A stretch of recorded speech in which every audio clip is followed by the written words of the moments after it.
கிறிஸ்துவுக்குள் பிரியமான தேவஜனமே, இந்த அருமையான ஸ்பிரிச்சுவல் வார்ஃபேர் என்ற சேனல் மூலமாக உங்களுக்கு அன்பின் வாழ்த்துக்கள். இந்த அருமையான சேனல்ல அநேக ஆவிக்குரிய ரகசியங்கள், சத்துரு எப்படி கிரியை செய்கிறான், சத்துருவின் தந்திரங்கள் எப்படி கிரியை செய்யப்படுகிறது, அவன் நமது குடும்பத்தை அழிக்க எப்படி திட்டம் பண்ணுகிறான், கர்த்தருடைய தரிசனத்தை நம்முடைய வாழ்க்கையில் இருந்து எப்படி திருடுகிறான், கர்த்தருடைய திட்டம் என்ன, அதை நாம் அறிந்து கொண்டோமோ இல்லையோ சத்துருவானவன் அதை புரிந்து கொண்டு நம்முடைய வாழ்க்கையில் எப்படிலாம் யுத்தம் பண்ணுகிறான் என்று அனுபவ ரீதியான சாட்சி மூலமாக, அநேக வசனங்களுடைய ஆதாரங்கள் மூலமாக, இந்த அருமையான ஸ்பிரிச்சுவல் வார்ஃபேர் சேனல் மூலமாக கர்த்தர் கண்டிப்பாக கொண்டு வரப்போகிறார். அதனால்தான் இந்த அருமையான சேனலை குறித்து உங்களோடு பேசிக்கொண்டிருக்கிறேன். இந்த சேனலில் எப்படியெல்லாம் சத்ரு ஜனங்களை வஞ்சிக்கிறான், எப்படியெல்லாம் ஜனங்கள் பிசாசினால் பாதிக்கப்பட்டார்கள், எப்படியெல்லாம் வியாதிகள் பாதித்தது, எப்படி வியாதியிலிருந்து விடுதலை பெற்றார்கள், எப்படி பிசாசு பிடியிலிருந்து விடுதலை பெற்றார்கள். இந்த காலத்தில் பார்க்கும் பொழுது அநேக வாலிபர்கள் பிசாசினால் பிடிக்கப்பட்டிருக்கிறார்கள். அநேக தம்பிகள் தங்கச்சிகள் இன்னைக்கு பிடிபட்டு இருக்கிறார்கள். அந்த பிசாசு எல்லாம் எப்படி வெளியே செல்கிறது. அநேக தாயார், அநேக குடும்ப தலைவர்கள் குடிக்கும் போதைக்கும் உலக ஆசைகளுக்கும் இச்சைகளுக்கும் சில பிசாசனுடைய ஏவுதலினால் அடிமைப்பட்டிருக்கிறார்கள். அப்படிப்பட்ட நபர்கள் எப்படி விடுதலை ஆக வேண்டும், என்ன செய்தால் விடுதலை ஆகும், அப்படிப்பட்ட டெலிவரன்ஸ் தேவை உள்ள நபர்களுக்கு அவர்களுக்கு வேண்டிய நல்ல வீடியோக்களை இந்த அருமையான சேனல் மூலமாக அற்புத சாட்சிகளாக வெளியிட போகிறோம். இது சாதாரண சாட்சிகள் அல்ல தேவஜனமே, விசேஷமாக ஆவிக்குரிய போராட்டம்.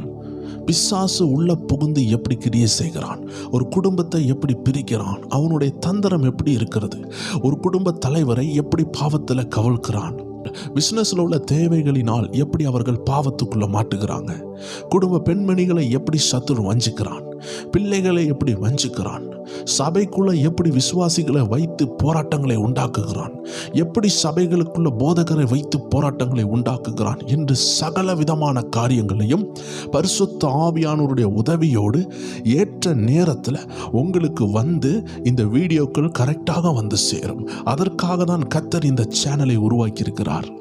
ஆவியானவருடைய ஏவுதலின் பொருட்டு ஒவ்வொரு நாட்களும் ஆண்டவருடைய சித்தத்தின்படி எப்பொழுதெல்லாம் ஆண்டவர் இடைபடுகிறாரோ இந்த சேனல்ல உங்களுக்கு ஆவிக்குரிய ரகசியங்களை வெளிப்படுத்தும் வண்ணமாக வீடியோக்கள் வெளியே வரும். இந்த சேனல் எல்லாருக்கும் செட் ஆகுமா என்று கேட்டால் கண்டிப்பாக இது எல்லாருக்கும் புரியாது. ஆவிக்குரிய வாழ்க்கையில நீங்க வளரணும்னு நினைக்கிறீங்களா? ஆவிக்குரிய போர் ரகசியங்களை கண்டுபிடிக்க விரும்புகிறீர்களா? ஆவிக்குரிய யுத்தத்தில் ஜெயிக்கணும்னு விரும்புகிறீர்களா? சத்ரு எப்படி கீழே விழ வைப்பான் என்று அறிந்து கொள்ள விரும்புகிறீர்களா? அனுபவ ரீதியான சாட்சிகள் மூலமாக அப்படி பாதிக்கப்பட்ட நபர்கள் எப்படி விடுதலை ஆனார்கள் என்று அந்த சாட்சிகளை இந்த அருமையான சேனல்ல கர்த்தர் வருகிற நாட்களில் கொண்டு வர போகிறார். நீங்க ஆயத்தமாக இருங்கள், ஜெபத்தோடு இருங்கள். ஏற்ற நேரத்தில் உங்க கையில அப்படிப்பட்ட அருமையான சாட்சிகள் வந்து அந்த சாட்சிகளை பார்க்கும் பொழுதே கர்த்தருடைய ஆவியானவர் உங்களை விடுதலை ஆக்குவார். அந்த சாட்சிகளை நீங்க கேட்கும் பொழுதே அந்த சாட்சிகளில் உள்ள தெய்வ பிரசன்னம், அப்படிப்பட்ட கட்டுகள் உங்களுக்கு இருக்குமானால் கண்டிப்பாக விடுதலை உண்டு. வேதம் சொல்லுகிறது, அவர்கள் ஆட்டுக்குட்டியின் இரத்தத்தினாலும் சாட்சியின் வசனத்தினாலும் பிசாசை ஜெயித்தார்கள். இந்த நாட்களில் தேவச்சனமே, வார வாரம் சபைக்கு போறீங்க, வார வாரம் உபாச கூட்டம் போவீங்க, தனி ஜெபம் பண்ணுவீங்க. ஆனால் சத்ருவின் தந்திரம் என்னவென்று அறியாமல் இருந்தால் சத்ருவானவன் மாம்சத்தில் இருக்கிற வரைக்கும் இந்த மாம்சத்தை தூண்டி, மாம்ச எண்ணங்களை தூண்டி, கவலைப்பட வைத்து, பயப்பட வைத்து உங்களை தேவ பிரசன்னத்தை விட்டு வெளியே கொண்டு போக அவன் வல்லமை உள்ளவனா இருக்கிறான். ஏதோ 2 நாள் 3 நாள் அவன் யுத்தம் பழகினவன் அல்ல. அவன் ஆதாம் ஏவாளில் இருந்து, சிம்சோனை கீழே விழ வைத்ததில் இருந்து, யோசேப்பை தாக்கினதில் இருந்து, தாவீது உத்தமமா வாழ்ந்து கொண்டிருந்த காலத்தில் அவனையும் தாக்கினான். எல்லாரையும் தாக்கி கொண்டே இருக்கிறான். வெளிச்சத்தை காணும் பொழுது இருளை அந்த வெளிச்சத்தின் மேல் மோதும்படியாக சத்ருவினுடைய எல்லா இராணுவமும் யுத்தம் பண்ணி கொண்டிருக்கும் பொழுது தேவ ஜனமே, நீங்களும் நானும் எப்படி தூங்க முடியும்? அதனால் தான் பரிசுத்த ஆவியானவர் ஒரு சேனையை எழுப்புகிறார். இந்த சேனல் எல்லாருக்கும் பிடிக்குமா என்று கேட்டால் கர்த்தரின் ஆவியை உள்ளவர்களுக்கு இது பிடிக்கும். சந்தேக பார்வையில் பார்க்கிறவர்களுக்கு பிடிக்காது. சில ரகசியங்களை நம்ம தெரிந்து கொள்வோம். எப்படி சத்துரு கிரியை செய்கிறான், எப்படி நம்ம குடும்பங்களை பிளக்கிறான், எப்படி டைவர்ஸ் ஆவி கிரியை செய்கிறது, எப்படி விபச்சார ஆவி கிரியை செய்கிறது, திருமணமானவர்களுக்குள்ள எப்படி இந்த விபச்சார ஆவி கிரியை செய்கிறது, திருமணமாகாத பிள்ளைகளுக்குள்ளாடி இந்த ஃபார்னிகேஷன் ஸ்பிரிட், திருமணம் முன்பு உள்ள தவறுகளை எப்படி கொண்டு வருகிறது, இருளின் ஆவிகள் எப்படி குடிபோதையின் ஆவிகளாக உள்ள வருகிறது, ஜெபித்து வேதத்தை தியானிக்கிற பிள்ளைகளை எப்படி கீழே விழ வைக்கிறது, அந்தகார ஆவிகள் எப்படி தேவ ஜனங்களை திருடுகிறது, வெளிச்சத்தின் பிள்ளைகளை எப்படி இருளை நேசிக்கிறதாக அது மாற்றுகிறது என்று இந்த அருமையான சேனல் மூலமாக கர்த்தருடைய ஆவியானவர் போதிக்க வேண்டும் என்று திட்டமுள்ளவராக இருக்கிறார். ஸோ எல்லா தேவ ஜனங்களும் இந்த ஸ்பிரிச்சுவல் வார்ஃபேர் சேனலுக்காக ஜெபியுங்கள். வருகிற நாட்களில் உயிர்ப்பிக்கிற சாட்சிகள், விடுதலையின் சாட்சிகள். ஆம் தேவ ஜனமே, அகில உலகத்தில் இருந்து தேவ மனிதர்களை, நல்ல தேவ மனிதர்கள் எப்படி தேவனுக்காக பயன்படுகிறார்கள், அவர்கள் ஊழியத்தில் எப்படி எப்படி விடுதலைகள் நடக்கிறது, எப்படி பிசாசுகள் ஓடுகிறது, எப்படி அந்த தேவ மனிதர்களை தேவன் அபிஷேகித்தார், இன்றும் தேவன் ஜீவனோடு இருக்கிறார் என்பதற்கு இந்த சாட்சிகள் உயர் அடையாளங்களாக ஒரு நல்ல ஊன்றுகோலாக மாறப்போகிறது. தேவச்சனமே, இந்த வார்த்தையை கேட்டுக்கொண்டிருக்கிற யாராய் இருந்தாலும் சரி, கர்த்தருடைய ஆவியானவர் உங்களை அழைக்கிறார். எப்பொழுதுமே ஒரு திறந்த மனசோடு ஆவியானவர் சொல்லுகிறதை கேட்டீங்கன்னா அது இன்பமாக இருக்கும். சந்தேக பார்வை, சந்தேக கண்ணாடியை முதலாவது உடைங்க. திறந்த மனசா இருங்க. வேதம் என்ன சொல்லுகிறது என்று பாருங்கள். இந்த அருமையான ஸ்பிரிச்சுவல் வார்ஃபேர் சேனலுக்கு உறுதுணையாக சில வசனங்களை உங்களுக்கு கோடிட்டு காட்டி, அந்த வசனங்கள் மூலமாக வருகிற நாட்களில் அநேக உயிருள்ள சாட்சிகளை நாம் கேட்க போகிறோம். முதலாவதாக 1 யோவான் 3 அதிகாரம் 8 வசனத்தை பாருங்கள். பாவம் செய்கிறவன் பிசாசினால் உண்டாயிருக்கிறான். ஏனெனில் பிசாசானவன் ஆதி முதல் பாவம் செய்கிறான். பிசாசினுடைய கிரியைகளை அழிக்கும்படிக்கு தேவனுடைய குமாரன் வெளிப்பட்டார். ஆம் தேவச்சனமே, பிசாசை அழிக்கும்படிக்கு இயேசு வெளிப்பட்டார் என்று சொல்லப்படவில்லை. பிசாசுக்கு ஒரு குறிப்பிட்ட நாட்களில் அவனுடைய ஆயுசு காலத்தை கர்த்தர் என்ன செய்கிறார்? நித்திய நரகத்தில் தள்ளி நித்திய அக்னிக்குள்ள தள்ளுவார். ஸோ ஆவிக்குரிய எந்த மனுஷனுக்கும் எந்த பொருளுக்கும் அழிவே கிடையாது. ஒருக்கா ஆவிக்குரிய விஷயம் உண்டாய்விட்டால் அதற்கு மரணம் கிடையாது. நம்ம ஆண்டவருக்கும் தேவ தூதருக்கும் நமக்கும் உள்ள வித்தியாசம் என்னவென்றால், நம்ம ஆண்டவருக்கு தொடக்கமும் கிடையாது, முடிவும் கிடையாது. ஆனால் தேவ தூதர்களுக்கு தொடக்கம் உண்டு, முடிவு கிடையாது. மனித ஆவிக்கு தொடக்கம் உண்டு, முடிவு கிடையாது. ஏனென்றால் ஆவிக்குரிய காரியங்களுக்கு முடிவே கிடையாது. அதனால் தான் பிசாசை அழிக்க ஆண்டவர் வரவில்லை, பிசாசின் கிரியைகளை அழிக்க வந்தார். பிசாசுடைய கிரியைகள் என்னன்னு பார்த்தீங்கன்னா, வேதத்தில் மாம்சத்தின் கிரியை என்று ஒரு பட்டியல் கொடுத்திருக்கிறது. அந்த பட்டியலின் தலைவனே பிசாசு தான். கலாத்தியர் 5:19 பாருங்கள். மாம்சத்தின் கிரியைகள் வெளியரங்கமாக இருக்கின்றனர்.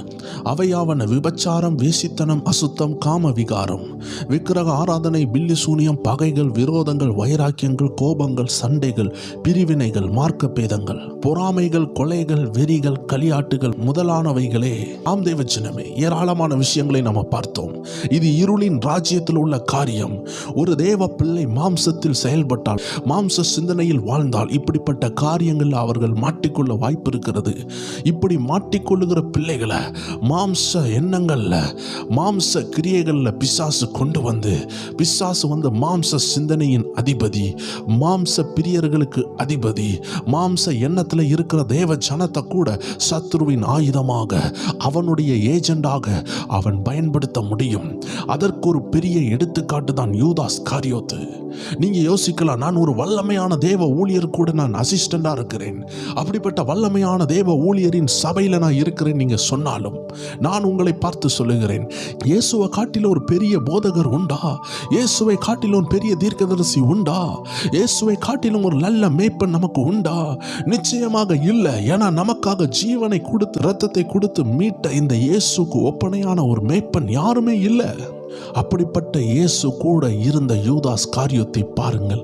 மாம்ச சிந்தனைக்கு இடம் கொடுத்ததுனால, பண ஆசைக்கு இடம் கொடுத்ததுனால, இல்ல ஒரு பொருள் ஆசைக்கு இடம் கொடுத்ததுனால சொந்த இரட்சகரை காட்டி கொடுத்தான், சொந்த குருவை காட்டி கொடுத்தான். பாருங்க தேவச்சனமே, இயேசுவால கூட அவனை காப்பாற்ற முடியவில்லை. இயேசு எத்தனையோ முறை எச்சரித்தார், அதை அவன் மீறி போனான். வேதம் சொல்லுகிறதை கவனித்து பாருங்கள். அப்பொழுது வேதம் சொல்லுகிறதை கவனித்து பாருங்கள். இயேசு கூட இருந்த யூதாஸ் விழுந்து போக சாத்தியமானால், நீங்கள் எந்த வல்லமையான ஊழியர் கூட இருந்தாலும் நீங்கள் பாவத்துக்கு இடம் கொடுத்தால் விழுந்து போக 100% வாய்ப்பு உண்டு. அதனால நான் வல்லமையான ஊழியர் கூட இருக்கிறேன், வல்லமையான டீம்ல இருக்கிறேன் என்று சொல்லியும் நீங்கள் பாவத்துக்கு இடம் கொடுத்தால் நீங்க விழுந்து போக வாய்ப்பு இருக்கிறது என்று வேதம் சொல்லுகிறது. அதனால் தான் தேவச்சனமே, பிசாசின் கிரியைகளை ஆண்டவர் அழிக்க வந்தார். ஒரு நல்ல பிரகாசித்து ஜொலிக்கிற தேவ பிள்ளையினுடைய அபிஷேகத்தில் ஒரு செத்த ஈய கொண்டு வந்து போடுகிறது தான் பிசாசனுடைய வேலை. இந்த செத்த ஈயை எப்படி கொண்டு வந்து போடுகிறான், அந்த செத்த ஈ வராமல் எப்படி தடுக்க வேண்டும், எப்படி அபிஷேகத்தை பாதுகாக்க வேண்டும், எப்படி ஆவியானவரை துக்கப்படுத்தாமல் பாதுகாக்க வேண்டும் என்று அநேக அனுபவ சாட்சிகள் மூலமாக, இந்த அருமையான ஸ்பிரிச்சுவல் வார்ஃபேர் என்ற சேனல் மூலமாக, இந்த ஆவிக்குரிய போர் என்ற அருமையான சேனல் மூலமாக கர்த்தருடைய ஆவியானவர் வருகிற நாட்களில் உங்களுக்கு உதவியாக அநேக வீடியோக்களை கொண்டு வரப்போகிறார். வசனம் சொல்லுகிறதை கவனித்து பாருங்கள். பிசாசின் கிரியைகளை அழிக்க ஆண்டவராகிய இயேசு கிறிஸ்து வந்தார். ஏனென்றால் பிசாசு ஒரு ஆவிக்குரிய ஜீவி, அவனுக்கு பிறப்பு உண்டு, மரணம் கிடையாது. ஆனால் 2வது மரணம் எண்ணப்படுகிற நரகத்தில் அவன் தள்ளப்படுவான். மரணம் என்றாலே தேவனை விட்டு பிரிகிறது தான் அர்த்தம். நரகத்தில் தேவனுடைய பிரசன்னம் இருக்காது, அவன் நித்தியமாக அங்க கடப்பான். அதுதான் அவனுடைய மரணம். ஒரு நாள் அந்த மரணம் அவனுக்கு நடக்கும். அவன் நித்தியமாக அந்த அக்னி கடல்ல போய் சேருவான். இப்போ புரிகிறதா தேவச்சனமே, ஏன் ஆண்டவர் அவனுடைய கிரியைகளை அழிக்கிறார்னு? இன்னைக்கு அநேகர் சொல்லுவாங்க, பிசாசை நான் ஜெயித்துருவேன், பிசாசனுடைய எல்லா காரியத்தையும் நான் ஜெயித்துருவேன், எத்தனை பிசாசனால் நான் விரட்டிடுவேன்னு சொல்லிடுவாங்க. ஆனால் அவங்க வாழ்க்கையில் பார்த்தீங்கன்னா ஆண்டவருக்கு பிரியமில்லாத நிறைய விஷயம் இருக்கும். பண ஆசை இருக்கும், பொருளாசை இருக்கும், உலக இச்சைகள் இருக்கும், பாவங்கள் இருக்கும், ஆண்டவருக்கு பிரியமில்லாத எத்தனையோ பிசாசின் கிரியைகள் இருக்கும்.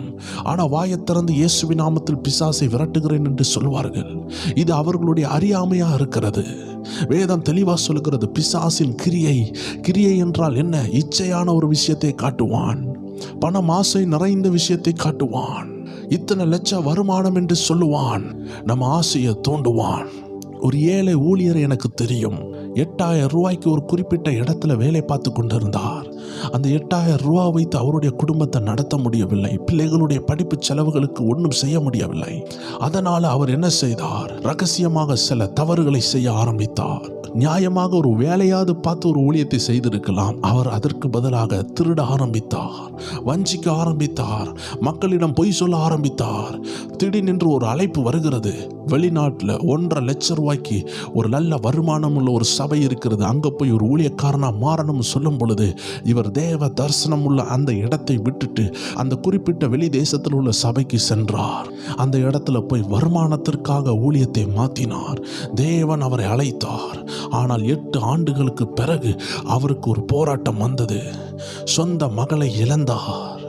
அந்த நேரத்தில் அவருடைய சொப்பனத்தில் ஆண்டவர் காண்பித்தார், நீ உன்னுடைய வருமான பிரச்சனையில் உனக்கு பண ஆசையினால் நீ வேற ஊழியத்துக்கு வந்துட்ட. அந்த இடத்துல ஏராளமான மக்கள் மரித்து போனார்கள். உன் பிள்ளை எப்படி மரித்தாள்? உன் பிள்ளை இந்த இடத்தில் வந்து தவறான நண்பர்களோடு பேச ஆரம்பித்தாள், பழக ஆரம்பித்தாள். அதனால் தான் அவள் சூசைட் பண்ணினாள். இதுக்கு காரணம் பிசாசனுடைய சதி. நீ வெளிநாட்டுக்கு வராமல் இருந்தால் இந்த பிள்ளை தேவையில்லாத பாய் ஃப்ரெண்ட்ஸ் கிட்ட மாட்டியிருக்காது, அவருடைய சீட்டிங்ல மாட்டியிருக்காது, அவள் உயிர் போயிருக்காது.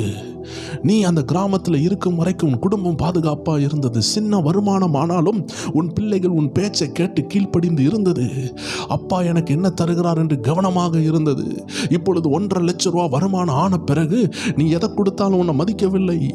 ஆண்டவராகிய தேவன் எதை செய்தாலும் நன்மைக்கு செய்கிறார். ஒரு சின்ன பண ஆசை அந்த ஊழியருடைய பிள்ளையை இழக்க வைத்தது. இன்னைக்கு அநேகர் பிசாசுகளை விரட்டுவேன் என்று நினைப்பார்கள், ஆனால் அவனுடைய கிரியைகளில் தோத்து கொண்டிருப்பார்கள். அதனால் தான் ஆண்டவராகிய இயேசு ஜீவனோடு பூமியில் இருக்கும் பொழுது பிசாசின் கிரியைகளை அழித்தார். அதற்கு ஆதாரமாக அப்போஸ்தலர் நடபடிகள் 10வது அதிகாரம் 38வது வசனத்தை பாருங்கள். நசரேயனாகிய இயேசுவை தேவன் பரிசுத்த ஆவியினாலும் வல்லமையினாலும் அபிஷேகம் பண்ணினார். தேவன் அவரோட கூட இருந்தபடியால் அவர் நன்மை செய்கிறவராயும் பிசாசின் வல்லமையில் அகப்பட்ட யாவரையும் குணமாக்குகிறவராயும் சுற்றித் திரிந்தார். நசரேயனாகிய இயேசுவை தேவன் பரிசுத்த ஆவியினாலும் வல்லமையினாலும் அபிஷேகித்தார். ஒரு இயேசு கிறிஸ்துவுக்கே அபிஷேகம் தேவைப்பட்டது. தேவச்சனமே, இயேசு கிறிஸ்துவனுடைய ஊழியத்தை முன்மாதிரியாக எடுத்தீங்கன்னா, அவர் அபிஷேகம் பண்ணப்பட்டவர், அவர் நன்மை செய்கிறவர், பிசாசின் கிரியைகளில் உள்ளவர்களை விடுதலையாக்குகிறவர். எல்லா ஊழியமும் இப்படிதான் இருக்க வேண்டும். இன்னைக்கு எந்த சபையில் அபிஷேகத்தை குறித்து பேசவில்லையோ அங்க அநேக காரியங்கள் மறைக்கப்பட்டிருக்கிறது. எந்த இடத்துல நன்மை செய்யலையோ அங்க அநேக காரியங்கள் மறைக்கப்பட்டிருக்கிறது. எந்த இடத்துல வியாதிகள குணம் இல்லையோ அங்க சத்தியங்கள் புரட்டப்படுகிறது. அநேகர் சொல்றாங்க அற்புத அடையாளங்கள் இல்லாமல் போய்விட்டது என்று. ஆம் தேவச்சனமே, அவர்களுக்கு ரகசியம் தெரியவில்லை.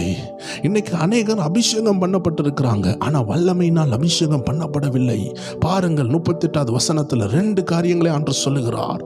நசரேயனாகிய இயேசுவை தேவன் பரிசுத்த ஆவியினாலும் வல்லமையினாலும் நிரப்பினார். பரிசுத்த ஆவியானவர் எல்லார் மேலேயும் வருகிறார். ஆனால் வல்லமையின் அபிஷேகம் ஒன்று இருக்கிறது என்பது இந்த அருமையான 10:38 உள்ள வசனம் ஆதாரபூர்வமாய் சொல்லுகிறது. பரிசுத்த ஆவியானவர் எல்லாருக்கும் கொடுக்கப்படுவார், ஆனால் வல்லமையின் அபிஷேகம் எல்லாருக்கும் கொடுக்கப்படாது. ஏனென்றால் அது பெற்றுக்கொண்டால் நீங்க நன்மை செய்ய வேண்டும், கணக்கு கொடுக்க வேண்டும். நீங்க நன்மை செய்து அநேக ஆத்துமாக்களை ஆதாயம் பண்ண வேண்டும், குணமாக்க வேண்டும், பிசாசோடு யுத்தம் பண்ண வேண்டும், பரிசுத்தமாய் வாழ வேண்டும். அப்படிப்பட்டவர்களுக்கு தான் வல்லமை கொடுக்கப்படும்.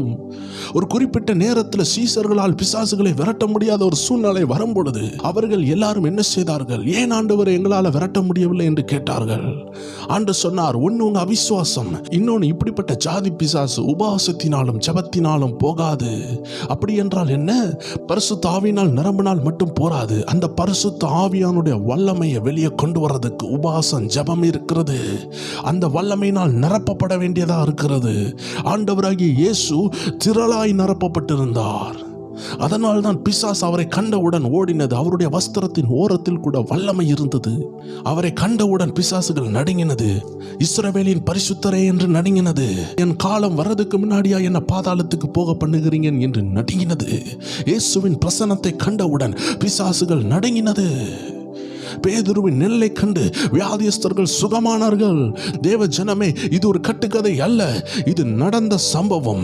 இதை ஆதாரப்படுத்தும் வண்ணமாக அநேக அற்புத சாட்சிகளை, எப்படி வீழ்ச்சியார் எழும்புகிறது, எப்படி மாற்றங்கள் நடக்கிறது என்று அகில உலகத்தில் இருந்து தேவன் எப்படி தேவதாசர்களை அபிஷேகித்து பயன்படுத்துகிறார் என்று இந்தியாவில் இருந்து மட்டுமல்ல பல தேசங்களில் இருந்து கர்த்தருடைய அனுபவ சாட்சிகளை உங்களுக்கு பகிர்ந்து கொள்ளதான் இந்த அருமையான ஸ்பிரிச்சுவல் வார்ஃபேர் என்ற சேனலை கர்த்தர் தருகிறார். நம்ம தமிழ்நாட்டில் இப்படிப்பட்ட காரியங்களை நீங்க பார்க்காம இருந்திருக்கலாம். ஆனால் கர்த்தர் உங்கள் மேல் பிரியமா இருக்கிறதுனால், ஏதோ ஒரு பெரிய திட்டம் உங்களுக்கு இருக்கிறதுனால கர்த்தர் இந்த சேனல் உங்க கையில கொண்டு வந்து கொடுத்திருக்கிறார். எல்லாருக்கும் இந்த சேனல் கையில கிடைக்காது, எல்லாருக்கும் இதை பார்க்க முடியாது. இருளின் ஆவிகள் உள்ள மனுஷர்களால் இந்த சேனலை தொடக்கூட முடியாது, சப்ஸ்கிரைப் பண்ண முடியாது. ஏன்னா இருளின் ஆவிகள் இந்த சேனலை சப்ஸ்கிரைப் பண்ணி இதை வாட்ச் பண்ண விடாது. ஏன்னா இதில் வரக்கூடிய ஒவ்வொரு மெட்டீரியல்ஸும், ஒவ்வொரு வீடியோவும், ஒவ்வொரு சாட்சியும் கட்டுகளை அவிழ்க்கிறதா இருக்கும். இதை தொடர்ந்து கேட்டுக்கொண்டு இருந்தா ஒரு ஊழியக்காரனுக்கு ஒத்த ஒரு பலன் வரும். வேதம் சொல்லுகிற ஊழியக்காரனாக நீங்க மாறுவீர்கள். பரிசுத்த ஆவியின் வல்லமையில் நிறைந்த ஒரு ஊழியக்காரனாக கர்த்தர் உங்களை மாற்றுவார்.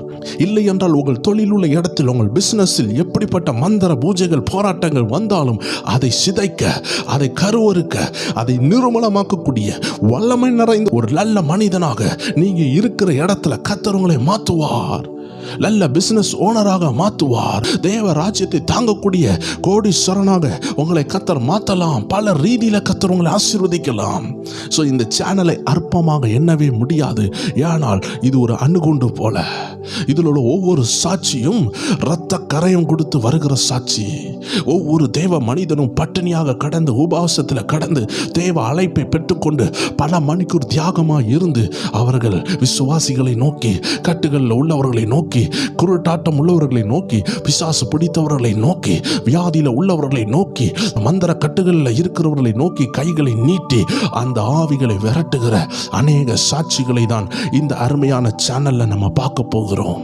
ஆம் தேவச்சனமே, வேத வசனம் சொல்லுகிறது. 1 கொரிந்தியர் 2வது அதிகாரம் 4வது வசனத்தையும் 5வது வசனத்தையும் பாருங்கள். வேதத்தில் உள்ள எந்த ஊழியர்களும் சாதாரணமாக ஊழியம் செய்யவில்லை. அற்புத அடையாளங்களோடு செய்தார்கள். கனி உள்ளவர்களாய் இருந்தார்கள், தாழ்மை உள்ளவர்களாய் இருந்தார்கள், அன்பு உள்ளவர்களாய் இருந்தார்கள், கொடுக்கிறவர்களாய் இருந்தார்கள், சுயநலமற்றவர்களாய் இருந்தார்கள். சுயநலம் உள்ளவர்களை பைபிள்ல பார்க்க முடியாது. வசனம் சொல்லுகிறது, உங்கள் விசுவாசம் மனுஷருடைய ஞானத்தினால் அல்ல, தேவனுடைய பலத்தினால் நிற்கும்படி என் பேச்சும் என் பிரசங்கமும் மனுஷன் ஞானத்துக்குரிய நயவசனம் உள்ளதாய் இராமல் ஆவியினாலும் பலத்தினாலும் உறுதிப்பட்டதாய் இருந்தது. அப்படி என்றால் என்ன? ஆவியினாலும் பலத்தினாலும். பவுல் ஊழியம் செய்யும் பொழுது குருடா யாராவது இருந்தால் அவன் கைகளை வைத்து ஜெபிக்கும் பொழுது பார்வை உண்டாகிறது. பவுல் பிரசங்கம் பண்ணும் பொழுது ஐத்திக்குன்னு சொல்லக்கூடிய ஒரு மனிதன் கீழே விழுந்து மரிக்கிறார். அந்த மனிதன் மேல பவுல் போய் விழுந்து ஜெபிக்கிறார், உயிரடைகிறார். இப்படிப்பட்ட ஊழியர்களை எங்க பார்க்க முடிகிறது தெய்வ ஜனமே? ரொம்ப கடினம். எல்லாரும் ஒரு பிரசங்கம் பண்ணிட்டு போறாங்க, அந்த ஹையர் டைமென்ஷனுக்குள்ள போகல, அந்த ஆவிக்குரிய மண்டலத்துக்குள்ள போகல. அதற்குள்ள செல்ல வேண்டும் என்றால் கிரயம் தேவை, பாடுகள் அனுபவிக்கணும், ஜபத்தை கூட்டணும், உபவாசத்தை கூட்டணும், சாக்ரிஃபைஸ் கூட்டணும், தாழ்மை பெருகணும். பண ஆசை இருக்கக்கூடாது, உலக ஆசை இருக்கக்கூடாது, உலக எண்ணங்கள் இருக்கக்கூடாது, பெண் ஆசை, பொருளாசை, உலக ஆசை, எந்த ஆசையும் இருந்தால் இப்படிப்பட்ட ஹையர் லெவலுக்குள்ள போக முடியாது. ஆண்டவராகிய இயேசு ஆவிக்குரிய வாழ்க்கையில் ரேங்க் வச்சிருக்கிறார். எல்லாராலையும் அதை செய்ய முடியவில்லை. அதனால்தான் சீசர்களால் சில பேய்களை விரட்ட முடியவில்லை, இயேசுவால் விரட்ட முடிந்தது. ஆனால் குறிப்பிட்ட நாள் வரும் பொழுது பவுல் பேய்களை விரட்டினார், பேதுரு பேய்களை விரட்டினார். ஏனென்றால் அந்த மெச்சூரிட்டியில் அவர்கள் வளர்ந்தார்கள். இன்னைக்கு அநேகர் சொல்லுகிறாங்க, நம்ம எல்லாம் கிறிஸ்துவுக்குள் சகோதரர்கள், நம்ம எல்லாம் ஒரே சரீரம், நம்ம எல்லாருக்கும் ஒரே பவர் இருக்குதுன்னு சொல்லுகிறாங்க. ஆம் தேவ ஜனமே, இது ஒரு சைடு உண்மையா இருந்தாலும் இதற்கு மறுபக்கம் உண்டு. ஆம் தேவ ஜனமே, சிலுவையில் இயேசுநாதர் கூட மரித்தானே ஒரு திருடன். அந்த திருடனை ஊழியம் செய்ய வைத்தால் பவுல் அப்போஸ்தலனை போல ஊழியம் செய்ய முடியுமா? ஆண்டவர் சொன்னார், இன்று என்னோட பரதேசியில் இருப்பாய் என்று சொன்னார். ஆனாலும் அவனை ஊழியம் செய்ய விட்டால் பவுல் அப்போஸ்தலனுடைய அனுபவம் எப்படி இருக்கிறது? இந்த மனிதனுடைய அனுபவம் எப்படி இருக்கிறது? கிறிஸ்துவின் சரீரத்தில் அவன் இருந்தால் கூட அவன் காத்திருக்க வேண்டும், அவன் ஜெபிக்க வேண்டும். பவுலை பாருங்கள், அவர் ஆவியில முதிர்ச்சி உள்ளாராய் வளர்ந்து கொண்டே இருக்கிறார், ஆவிக்குரிய மெச்சூரிட்டியில வளருகிறார். அதனால் தான் பவுல் சொல்லுகிறார், கிறிஸ்துவில் குழந்தை, கிறிஸ்துவில் பெரியோர். கிறிஸ்துவில் குழந்தைகளுக்கு பாலதான் கொடுக்கிறார்கள், கிறிஸ்துவில் வளர்ந்தவர்களுக்கு கடினமான ஆகாரத்தை கொடுக்கலாம் என்று வேதம் சொல்லுகிறது. அப்படி என்றால் கிறிஸ்துவில் வளர்ச்சி இருக்கிறது, ஆவிக்குரிய வாழ்க்கையில வளர்ச்சி இருக்கிறது. மாம்ச சுபாவமான மனிதர்கள் இருக்கிறாங்க, ஆவிக்குரிய சுபாவமான மனிதர்கள் இருக்கிறாங்க. ரட்சிக்கப்பட்டவர்களுக்குள்ளாடி ஆவிக்குரிய மனிதன், மாம்ச மனிதன் இருந்து கொண்டுதான் இருக்கிறாங்க. இவர்கள் எல்லாரும் கிறிஸ்துவின் சரீரத்தில் தான் இருந்தாலும் அவர்களுடைய மெச்சூரிட்டி என்பது குறைந்து கூடி இருக்கிறது. அதனால மெச்சூரிட்டி கூடி கஷ்டத்தை சகித்து ஏராளமான ஜபத்தை பண்ணி கர்த்தர் சமூகத்தில் நெருங்கி இருந்து இரத்த கண்ணீர் வடித்து ஆண்டவருக்காக நின்று ஊழியம் செய்கிற அகில தேசத்தில் உள்ள மனிதர்கள் சபையில் நடந்த சாட்சிகளை தான் உங்கள் கண் முன்னாடி கொண்டு வந்து நிறுத்த போகிறோம். வருகிற நாட்கள் அப்படிப்பட்ட அபரிவிதமான அற்புதமான சாட்சிகளை ஆண்டவர் சித்தத்தின்படி உங்களுக்காக கொண்டு வர்றதுக்கு ஆண்டவர் இந்த அருமையான ஸ்பிரிச்சுவல் வார்ஃபேர் என்ற சேனலை உங்களுக்கு கொண்டு வந்திருக்கிறார். பவுல் சொல்லுகிறது போல, என் பிரசங்கம் ஒரு பேச்சா இல்லை, மனுஷ ஞானமா இல்லை, நயவசனமா இல்லை, அது ஆவியினாலும் பலத்தினாலும். It has been demonstrated with the power of the Holy Spirit. பரிசுத்த ஆவியினால் டெமான்ஸ்ட்ரேட் பண்ணப்பட்டது. குருடனை கொண்டு வந்து பார்வை கொடுக்கப்பட்டது, மரித்தவர்களை எழுப்பினார்கள், வியாதியஸ்தர்களை சுகமாக்கினார்கள். எங்கே போனது இந்த அபிஷேகம்? இந்த அபிஷேகம் நம்ம தமிழ்நாட்டில் உங்களால் பார்க்க முடியாட்டியும் இந்த அபிஷேகம் செயல்படுவது என்பதை இந்த வீடியோக்கள் மூலமாக நீங்கள் கண்டு கொள்வீர்கள். இன்னைக்கு அநேகருக்கு பிசாசை கண்டு பயம் இல்லை. காரணம், அவர்கள் நினைக்கிறாங்க பிசாசு ஒன்றும் செய்ய மாட்டான்னு. பாருங்க, பவுல் அப்போஸ்தலன் பயந்து இருந்திருக்கிறார். 2 கொரிந்தியர் 11வது அதிகாரம் 3வது வசனத்தை பாருங்கள். ஆகிலும் சர்ப்பமானது தன்னுடைய தந்திரத்தினாலே ஏவாளை வஞ்சித்தது போல உங்கள் மனதும் கிறிஸ்துவை பற்றிய உண்மையினின்று விலகும்படி கெட்டுப்போகப்படுமோ என்று பயந்திருக்கிறேன். பவுல் சொல்லுகிறாரு, சர்ப்பம் என்ன செஞ்சிச்சு? ஆதாமையும் ஏவாளையும் வஞ்சித்தது. ஆம் தேவ ஜனமே, அழகான குடும்பத்தை சத்துரு வஞ்சித்துருவான், உலக ஆசையை காட்டி வஞ்சிப்பான். எத்தனை பேரால சொல்ல முடியும்? கண்களின் நீச்சை, மாம்சத்தின் நீச்சை, ஜீவனத்தின் பெருமையை நான் அரஸ்ட் பண்ணி வாழ்கிறேன், உலகத்துக்கு நான் செத்து வாழ்கிறேன். எல்லாராலையும் சொல்ல முடியாது தேவ ஜனமே. எத்தனை கிறிஸ்தவர்களால் சொல்ல முடியும்? அப்படி 100க்கு 100 செத்து வாழுகிறவர்கள் சிலர்தான். ஃபுல்லி கமிட்டட் பீப்புள் சிலர்தான். அதனால்தான் அவர்களை கொண்டு அற்புத அடையாளங்கள் நடக்கிறது. பேதுருவினுடைய நிழல்ல அற்புதம் நடந்துச்சு. ஆனால் மீதி உள்ள ஏராளமான கிறிஸ்தவர்களால் இதை ஏன் செய்ய முடியவில்லை? ஏனால் பேதுரு ஒரு குறிப்பிட்ட லெவல் மெச்சூரிட்டிக்குள்ள கர்த்தர் கொண்டு வந்தார். அவன் பத்மோன் தீவுல யோவான் அப்போஸ்தலருக்கு கர்த்தர் பரலோக தரிசனங்களை காண்பித்தார். ஆம் தேவ ஜனமே, இந்த வார்த்தையை கேட்டுக்கொண்டு இருக்கிறீங்கன்னா, வருகிற நாட்களில் இப்படி ஆவிக்குரிய வாழ்க்கையில நரகத்தை தரிசித்த, பரலோகத்தை தரிசித்த அநேக தேவ ஜனத்தினுடைய சாட்சிகளை இந்த அருமையான சேனல்ல நம்ம வெளியிட போகிறோம். ஸோ நீங்க ஆயத்தப்படுங்க, சாட்சிகளை கேட்டு பலப்பட ஆயத்தப்படுங்க.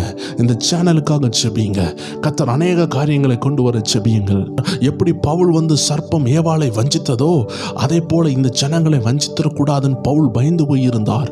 ஆம் தேவ ஜனமே, ஒரு சபை ஊழியருக்கு, ஒரு குடும்ப தலைவருக்கு, ஒரு ஆவிக்குரிய தலைவனுக்கு மட்டும்தான் தெரியும் கீழே உள்ள ஜனங்கள், குடும்பம், பிள்ளைகளை பிசாசு வஞ்சித்திடக்கூடாதுன்னு அவங்க உள்ளம் பயப்படுகிறது. அவர்களுக்கு மட்டும்தான் தெரியும், பொறுப்பற்றவர்களுக்கு தெரியாது. பிசாசு வஞ்சித்திடக்கூடாதுன்னு ஏன் பவுல் பயப்படுகிறார்? ஏனால் அநேகர் வஞ்சிக்கப்படுகிறார்கள், பாவத்தினால் வஞ்சிக்கப்படுகிறார்கள். இதையெல்லாம் கண்ணால் பார்த்த பவுல் பயந்து கொண்டிருந்தார். பிசாசானவன் வஞ்சித்திடக்கூடாது. ஆம் தேவ ஜனமே, இந்த சேனல்ல எப்படி சத்ரு வஞ்சிக்கிறான், அப்படி சத்ருவின் வஞ்சனையில் மாட்டப்பட்ட அநேக சகோதரிகள், அநேக சகோதரர்களுடைய சாட்சிகளை தான் நாம் கேட்க போகிறோம். அதே பவுல் சொல்லுகிறார் 2 கொரிந்தியர் 2வது அதிகாரம் 11வது வசனத்திலே, சாத்தானாலே நாம் மோசம் போகாதபடிக்கு அப்படி செய்தேன். அவனுடைய தந்திரங்கள் நமக்கு தெரியாதவைகள் அல்லவே. அவனுடைய தந்திரங்களை பவுல் அப்போஸ்தலர் நன்கு அறிந்திருந்தார். இன்னைக்கு எத்தனை தேவ ஜனங்கள் சொல்ல முடியும், எனக்கு சத்ருனுடைய எல்லா தந்திரங்கள் தெரியும்? சொல்ல முடியாது தேவ ஜனமே. அநேகர் யோசித்து கொண்டு இருக்கிறாங்க, என் வாழ்க்கையில் இந்த பிரச்சனை எதற்கு, என் வாழ்க்கையில் இந்த போராட்டம் எதற்குன்னு யோசிக்கிறீங்களா? அப்படிப்பட்ட ஒரு போராட்டம் உங்கள் வாழ்க்கையில் இருக்குதா? சத்ருவின் தந்திரத்தை கண்டுபிடிக்க முடியலல்ல? அதனால தான் கர்த்தர் இந்த சேனல் மூலமாக உங்களோடு பேசி கொண்டு இருக்கிறார். ஆனால் பவுல் அப்போஸ்தலருக்கு தெரிந்திருந்தது. அப்படி என்றால் என்ன? பிசாசு ஒரு பலவீனம் உள்ளவன் தான், ஆனால் தந்திரசாலி. பிசாசு இயேசுவின் நாமத்திற்கு ஓடிவிடுவான், ஆனால் அவன் தந்திரத்தை அனுப்பும் பொழுது நீங்க விழுந்து விடக்கூடாது. நீங்க தந்திரத்தில் ஜெயிக்கணும், அவனையும் ஜெயிக்கணும். அல்லேலூயா சொல்லுவோமா? இருக்கிற இடத்துல உள்ளத்தின் ஆழத்திலிருந்து ஆண்டவரை உயர்த்துங்களே. வேதம் சொல்லுகிறது 2 கொரிந்தியர் 10வது அதிகாரம் 3, 4, 5 வசனங்களை பாருங்கள். நாங்கள் மாம்சத்தில் நடக்கிறவர்களாய் இருந்தும் மாம்சத்தின்படி போர் செய்கிறவர்கள் அல்ல. எங்களுடைய போர் ஆயுதங்கள் மாம்சத்துக்கு ஏற்றவைகளாய் இராமல் அரண்களை நிர்மூலமாக்குறதற்கு தேவ பலம் உள்ளவைகளாய் இருக்கிறது. அவைகளால் நாங்கள் தர்க்கங்களையும் தேவனை அறிகிற அறிவுக்கு விரோதமாய் எழும்புகிற எல்லா மேட்டிமையையும் நிர்மூலமாக்கி எந்த எண்ணத்தையும் கிறிஸ்துவுக்கு கீழ்ப்படிய சிறைப்படுத்துகிறவர்களாய் இருக்கிறோம். ஆம் தேவ ஜனமே, பவுல் அழகா சொல்லுகிறார், நாங்க மாம்சத்துல தான் நடக்கிறோம். உங்க பிள்ளைகள் மாம்ச ரீதியாக தான் ஸ்கூலுக்கு போயிட்டு இருப்பாங்க, காலேஜ் போயிட்டு இருப்பாங்க. உங்க கணவர் மாம்ச ரீதியாக தான் வேலைக்கு போவாங்க. நம்ம எல்லாரும் மாம்சத்துல தான் வாழ்றோம். மாம்ச ரீதியான சாப்பாடை தான் சாப்பிடுகிறோம். மாம்ச ரீதியான உலகத்துல தான் இருக்கிறோம். மாம்ச ரீதியான பைக் ஓட்டுகிறோம். மாம்ச ரீதியான காரியங்கள்ல தான் இருக்கிறோம். ஆனாலும் நம்ம மாம்சத்துக்கு உரியவர்கள் அல்ல என்று வேதம் சொல்லுகிறது. நம்ம மாம்சத்துல இருந்தாலும் நம்ம சிந்தனை மண்டலங்கள் மாம்ச சிந்தனைக்குள்ள காரியங்களுக்கு அடுத்தவைகளை யோசிக்கவில்லை என்று வேதம் சொல்லுகிறது. நாம் மாம்சத்தில் இருந்தாலும் நாம் ஆவிக்குரியவர்கள். மாம்ச சிந்தனையின் வாழுகிறது தான் தவறு தேவ ஜனமே. மாம்சத்தில் வாழுகிறது தவறல்ல. நீங்க இந்த மாம்சமான மண்ணான மனுஷனுக்குள்ளதான் இருக்கிறீங்க, ஆனால் மாம்ச எண்ணத்தில் வாழவில்லை. அதை தான் ஆண்டவர் சொல்லுகிறார். மாம்ச எண்ணத்தில் வாழுகிறது தவறு. மாம்ச சிந்தனை மரணம். மாம்ச சிந்தனைனா என்ன? சந்தேகம், பில்லி சூன்யம், போராட்டம், இப்படிப்பட்ட விஷயங்கள், விபச்சார எண்ணங்கள், வேசித்தன எண்ணங்கள், திருட்டு ஆவிகள், இப்படிப்பட்ட எல்லா காரியங்களுக்கு இடம் கொடுக்கிறது தான் மாம்ச எண்ணம். ஒரு ஆள் உயர்ந்தால் பொறாமைப்படுகிறது மாம்ச எண்ணம். மன்னிக்காமல் இருக்கிறது மாம்ச எண்ணம். கோபப்படுகிறது மாம்ச எண்ணம். அடிதடி வைத்து சண்டை போட்டு கிறிஸ்துவின் நாமத்திற்கு அவமானம் கொண்டு வருகிறது மாம்ச எண்ணம். இதை செய்யக்கூடாது என்று ஆண்டவர் சொல்லுகிறார். இதை செய்கிறதற்கு பதிலாக நீங்க ஜெபத்தில் சென்று, ஜெபத்தில் சில ஸ்டேஜஸ் உண்டு, உயர்வுகள் உண்டு, உயர்ந்த படிகள் உண்டு. அந்த ஸ்டேஜஸ்ல ஏறி நீங்க ஜெபித்தீங்கன்னா வேதம் சொல்லுகிறது, எங்களுடைய போராயுதங்கள் மாம்சத்துக்கு ஏற்றவைகளாய் இராமல் அரண்களை நிர்மூலமாக்குகிறதற்கு தேவ பலம் உள்ளவைகளாய் இருக்கிறது. அரண்னா என்ன தேவ ஜனமே? பெரிய பெரிய கட்டடங்களா? இல்ல. சில மனிதர்கள் அப்படி நம்பிக்கையா இருப்பாங்க. கெட்ட வார்த்தை நான் போடுவேன், நான் குடிக்க தான் செய்வேன்னு சொல்லி அரண் மாறி அவர்களுக்குள்ளாடி சில விஷயங்களை சத்துரு கட்டி வைத்திருப்பான். சில பாவ பழக்கங்களை கெட்டி வைத்திருப்பான். ஆனால் கர்த்தர் உங்க மூலமாய் அந்த மனிதனை தொடும் பொழுது அந்த குடிகார ஆவி ஓடும், அந்த வேசித்தன ஆவி ஓடும், அந்த பில்லி சுனி ஆவி ஓடும், அந்த விக்கிரகத்தில் இருந்து அவன் கர்த்தர்கிட்ட வருவான். இதை தான் ஆண்டவருடைய வார்த்தை சொல்கிறது. அதனால அந்த ஆவிக்குரிய போர் ஆயுதங்கள்னால நீங்க தர்க்கங்களை ஜெயிக்கலாம். தேவனை அறிகிற அறிவுக்கு விரோதமாய் எழும்புகிற மேட்டிமையான எண்ணங்களை நீங்க ஜெயிக்கலாம். கிறிஸ்துவுக்கு கீழ்ப்படிய சிறைப்படுத்தலாம். ஆம் தேவஜனமே, இப்படிப்பட்ட ஆவிக்குரிய வரங்களை நாம கிரியை செய்ய இந்த அருமையான சேனல் உள்ள சாட்சிகள் உங்களுக்கு உதவி செய்யும். அதற்காக தான் இந்த சேனலை கர்த்தர் தந்திருக்கிறார்.